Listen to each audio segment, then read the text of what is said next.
In a quiet village at the edge of the Roman Empire, farmers sweat in the fields, unaware that the shadow of Rome is falling upon them. A young tax collector rides in with a scroll that could decide their fate. Every coin, every crop, every family counted. Will they survive the emperor's decree, or will the burden of Rome crush them? Watch till the end to discover how Rome's taxes shaped the lives of millions and what it really took to survive under the empire.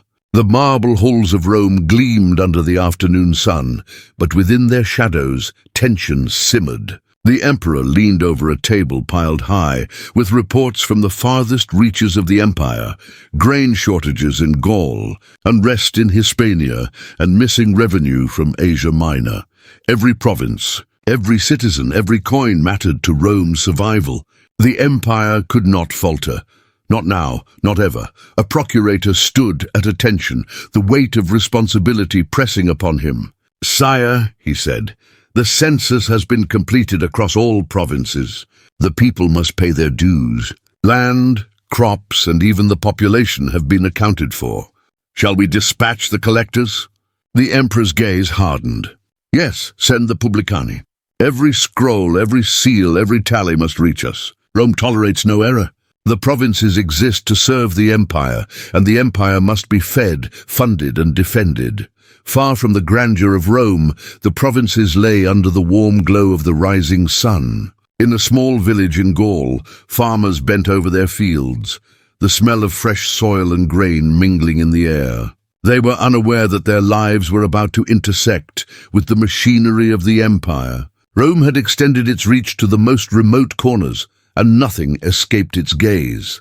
Marcus, a young publicanus recently appointed to this region, rode toward the village with urgency. His horse's hooves drummed against the dirt road, announcing his arrival long before he could be seen. In his hand, a scroll bore the emperor's seal and the detailed results of the latest census: land ownership, wealth, livestock, and the number of mouths in each household. Every detail mattered. Every mistake could mean punishment. The villagers paused their work, eyes narrowing at the figure approaching. Whispers passed through the crowd. "The tax collector is here. The empire demands its dues." Marcus took a deep breath. He had trained for this moment, learning to balance duty with diplomacy. Rome required obedience, but it was his skill that would prevent anger from spilling into rebellion. As he dismounted, the weight of the scroll felt heavier than his saddle. Marcus knew that beyond the fields, beyond the coins and crops, the empire's power rested in his hands. The villagers would look to him not just as a messenger of Rome, but as the embodiment of its authority. And in that moment, the quiet village became the stage for the eternal struggle between the empire's demands and the people's survival. Dawn broke over the village, painting the fields with a pale golden light. Farmers were already at work, hoes scraping the soil, carts creaking under the weight of freshly harvested grain. But a new sound cut through the morning calm, the rhythmic pounding of hooves on the dirt road. Marcus, the young publicanus, rode into view, the scroll with the census clutched tightly in his hands. Villagers stopped mid-task, eyes widening as whispers spread like wildfire. "It's him, the collector from Rome." Mothers pulled children closer, and the elders exchanged nervous glances. Marcus dismounted and cleared his throat. "People of Gaul," he announced, his voice steady but carrying over the fields, "I bring a decree from the emperor himself. By order of Rome, every household must contribute its due, a tithe of your crops, a portion of your livestock, and your census-assessed tax." A murmur of unease rippled through the crowd. Old Gaius, the village elder, stepped forward, leaning heavily on his staff. His face was lined with worry. "Marcus, the fields were poor this year. The rivers ran low, and many of us barely have enough to feed our families. How can we pay more?" Marcus studied the scroll, the meticulous numbers reflecting the empire's reach. He understood their plight.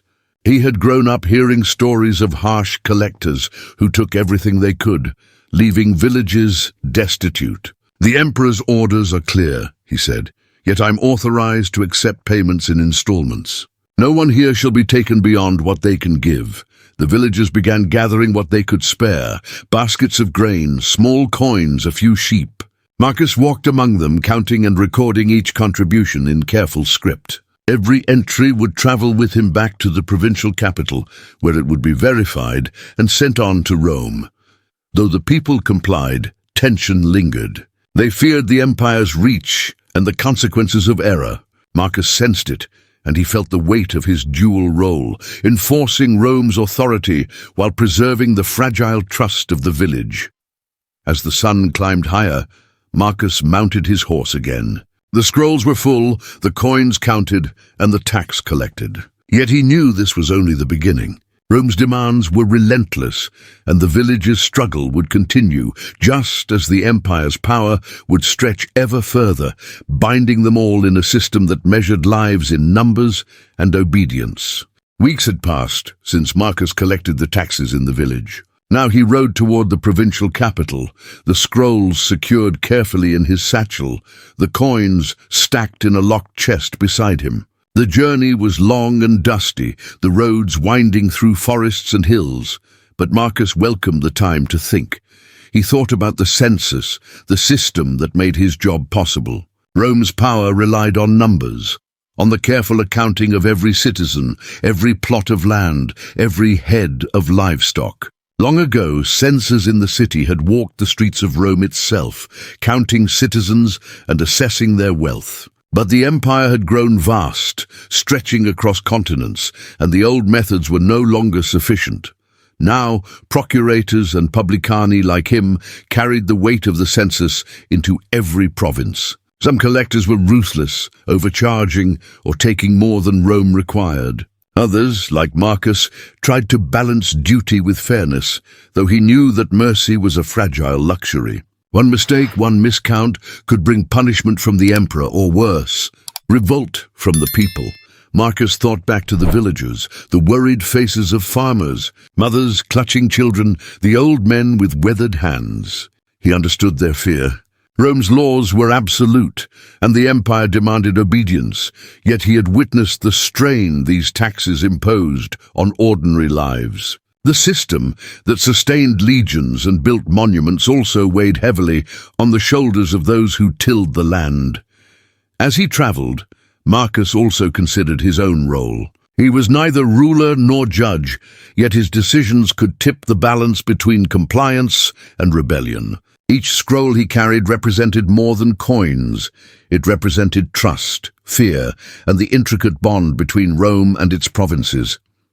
By the time he reached the capital, the sun had dipped low in the sky. Marcus dismounted, feeling the tension in his shoulders loosen slightly. Here, his work would be scrutinized by the provincial procurator, who would verify each tally before forwarding it to Rome. Mistakes could not exist. Accuracy was the lifeblood of the empire. Sitting in the shade of a stone archway, Marcus unrolled his scrolls once more. Every line of writing was a story, a life recorded, a village measured. And as he prepared to present his collections, he realized the truth of Rome's power. It was not built on conquest alone, but on the meticulous, relentless accounting of men, women, and children across the world, one tax at a time. The provincial capital rose from the rolling hills like a jewel of Roman order, its stone streets lined with columns and arches, its markets bustling with merchants from across the region. Marcus entered the city with a mix of pride and apprehension. His journey from the remote villages had been long, and now the true test awaited, presenting the collected taxes to the provincial procurator. In the administrative hall, the air was thick with the scent of ink and parchment. Though the publicani had already arrived, each carrying scrolls and chests of coins, their faces a mix of fatigue and ambition. Some boasted openly of their efficiency, their chests brimming with surplus collections. Others whispered of shortcuts and clever tricks to maximize their gains. Marcus, however, focused on the meticulous records he had kept. Accuracy and honesty would be his shield. The procurator, a stern man with eyes as sharp as an eagle's, examined the scrolls one by one. "Every tally must match the census precisely," he said, voice echoing in the stone hall. No discrepancies will be tolerated. Rome expects its dues, and any error is a threat to the empire itself. Marcus presented his scrolls calmly. Each entry, the villagers' names, their contributions, the amounts of grain and livestock, was accounted for with painstaking care. The procurator's eyes flicked from the scroll to the coins, verifying every detail. Other collectors watched silently, some with envy, others with skepticism. As Marcus waited, he reflected on the delicate balance Rome demanded. Taxes were not merely coins. They were obedience, loyalty, and control. They funded the legions that patrolled distant frontiers, the aqueducts that carried water into cities, and the grand monuments that displayed Rome's glory. Yet they were also a source of fear and resentment. He had seen it firsthand in the villages. Children working fields to meet quotas, farmers worrying over shortages, and elders calculating how to survive, yet still pay the empire. Finally, the procurator nodded. Your records are precise. The contributions match the census. Rome will be satisfied. Relief washed over Marcus, but he knew his work was far from complete. Across the provinces, countless villages awaited the next round of collections, and the empire's demands would never cease. As he prepared to leave, Marcus looked out over the city. The provincial capital was more than an administrative center. It was a symbol of Rome's reach and authority. Each coin, each scroll, each decision he made tied the distant villages to the empire's heart. And in that moment, Marcus understood the true weight of his role, to be both the hand that collected and the bridge that connected Rome to its people, ensuring that the empire's power flowed unbroken across the world. Marcus rode back along the winding roads toward the villages he had just left behind. The journey was quiet now, the fields bathed in the soft glow of dusk, the air carrying the faint scent of grain and earth. But even in the calm, Marcus could feel the weight of Rome pressing down, a presence that stretched across mountains, rivers, and oceans, binding millions of lives together under one empire. He thought of the villagers, farmers counting coins, mothers worrying over their children's meals, elders calculating how to survive while meeting the emperor's demands. Rome's taxes were more than numbers on a scroll.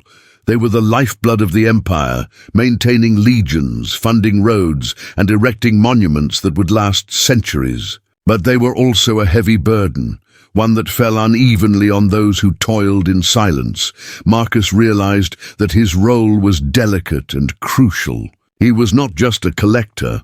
He was a link between the distant emperor and the people living in remote provinces. His fairness could ease suffering. His carelessness could spark rebellion. The empire relied on men like him, men who balanced duty with empathy, who carried both scrolls and conscience across the lands of Rome.